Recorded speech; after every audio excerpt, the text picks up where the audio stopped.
नमस्कार।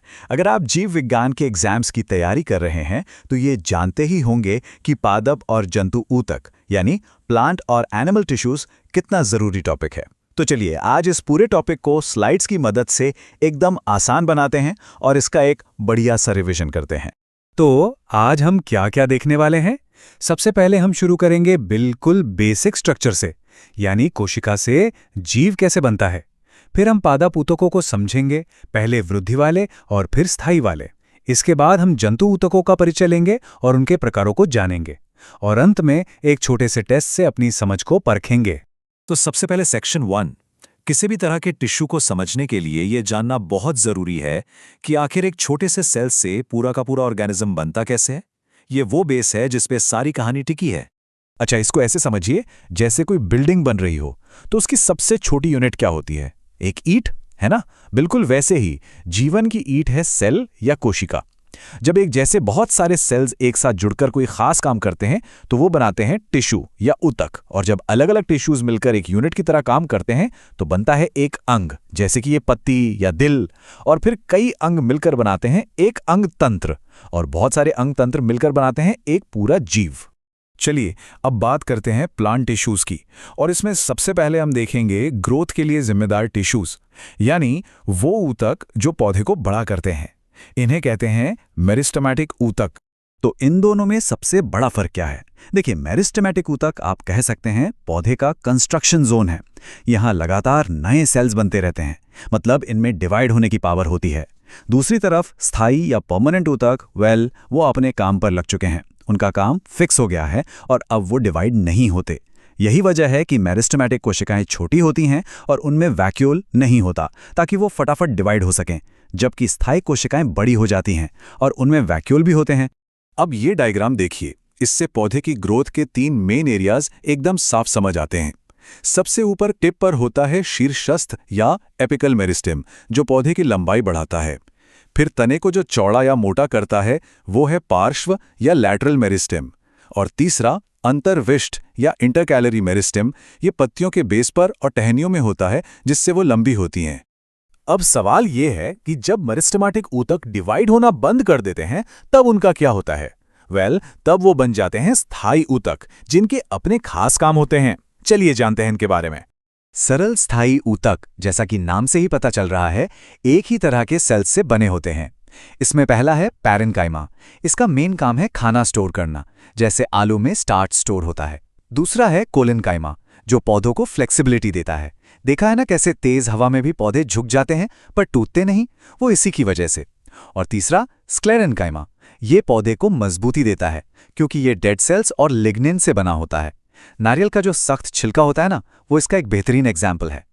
अब बात करते हैं जटिल स्थायी ऊतकों की।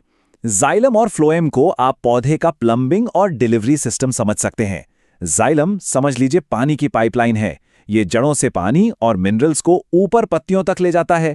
और फ्लोएम, ये है फूड डिलीवरी सर्विस, जो पत्तियों में बने खाने को पौधे के हर हिस्से तक पहुंचाता है। और ये दोनों ही अपना काम 4 अलग अलग तरह के सेल्स की टीम के साथ मिलकर करते हैं। अब पौधे अपनी सुरक्षा कैसे करते हैं? इसका जवाब है सुरक्षात्मक ऊतक। एपिडर्मिस पौधे की सबसे बाहरी स्किन लेयर जैसी है, जो उसे चोट और पानी के नुकसान से बचाती है। खासकर रेगिस्तानी पौधों में इस पर क्यूटिन नाम की एक वैक्स जैसी लेयर होती है, और जैसे जैसे पौधा पुराना होता जाता है उसकी बाहरी छाल यानी कॉर्क बन जाती है, जो सुबेरिन की वजह से उसे पानी और इन्फेक्शन से पूरी तरह महफूज रखती है। तो पौधों की दुनिया से अब हम आते हैं एनिमल किंगडम में। चलिए अब जंतु ऊतकों के बारे में जानते हैं। यहां भी ऊतकों को उनके स्ट्रक्चर और फंक्शन के आधार पर अलग अलग ग्रुप्स में बांटा गया है। तो मोटे तौर पर जंतु ऊतक 4 तरह के होते हैं। पहला उपकला ऊतक, जो हमारे शरीर के लिए कवरिंग या कवच का काम करता है, जैसे हमारी स्किन। दूसरा पेशीय ऊतक, यानी हमारी मांसपेशियां, जो हमें हरकत करने में मदद करती हैं। तीसरा संयोजी ऊतक, जो हमारे शरीर में सब कुछ जोड़ने और सपोर्ट देने का काम करता है, जैसे हमारी हड्डियां। और चौथा तंत्रिका ऊतक, जो हमारे दिमाग और नसों की तरह मैसेज भेजने का काम करता है। ठीक है, तो अब जब हमें इन चारों के बारे में एक बेसिक आइडिया हो गया है तो चलिए एक एक करके सबको थोड़ा और डिटेल में समझते हैं। शुरुआत करते हैं उपकला ऊतक से। उपकला ऊतक ये हमारे शरीर और अंदर के ऑर्गन्स के लिए एक प्रोटेक्टिव लेयर है।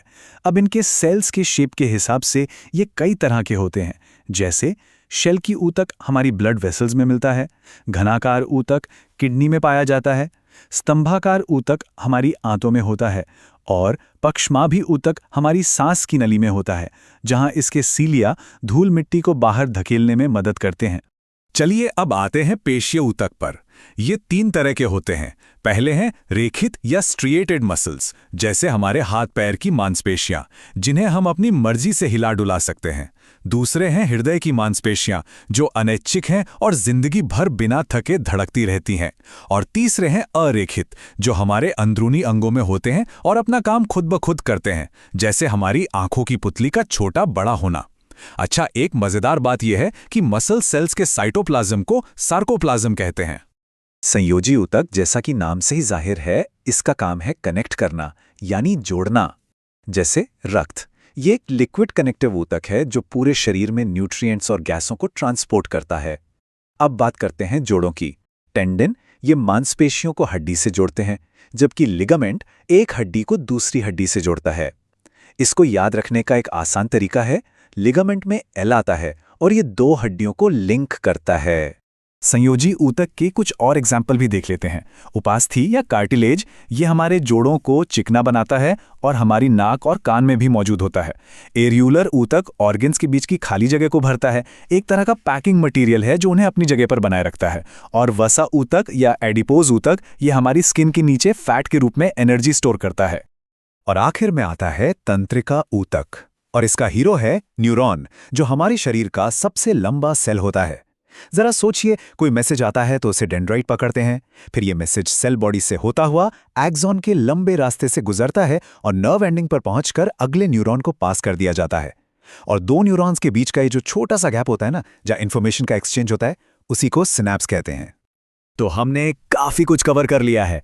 अब वक्त है अपनी नॉलेज को टेस्ट करने का। चलिए देखते हैं कि इस रिवीजन से हमें कितना याद रहा। तो ये रहे आपके लिए 5 सवाल। पहला सवाल है, पौधों में लंबाई बढ़ाने का काम कौन सा विभजोजक करता है? दूसरा, पौधों में पानी का ट्रांसपोर्टेशन किस जटिल ऊतक के जरिए होता है? तीसरा, एक हड्डी को दूसरी हड्डी से जोड़ने वाले संयोजी ऊतक का नाम क्या है? चौथा सवाल, मानव शरीर की सबसे लंबी कोशिका कौन सी है? और 5वां सवाल, मरुस्थलीय पौधों की एपिडर्मिस पर किस मोमी पदार्थ की कोटिंग होती है? इन सवालों के जवाब हम अपनी अगली चर्चा में देखेंगे। चाहे तो वीडियो को यहीं रोककर इनके जवाब देने की कोशिश कर सकते हैं।